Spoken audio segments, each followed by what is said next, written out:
Good morning, my friend. Good morning. You are an author of abundance. Okay, you're an author of abundance if you're on my email list. And just that's why you're getting this email, because you're an author of abundance. Okay, I'm going to show you. I want to know, what do you do for fun? What do you do for fun? You're looking at these pictures like, what this got to do with anything? What do you do to decompress? That's a cabbage right there. I'm going to show you 5 plants I got here. Those are little mustard greens coming up right there.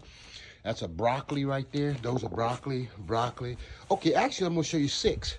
That's cauliflower. That's cauliflower. Right outside. Nope. That's a broccoli plant. That's cauliflower. Cauliflower. That's a cauliflower plant right there.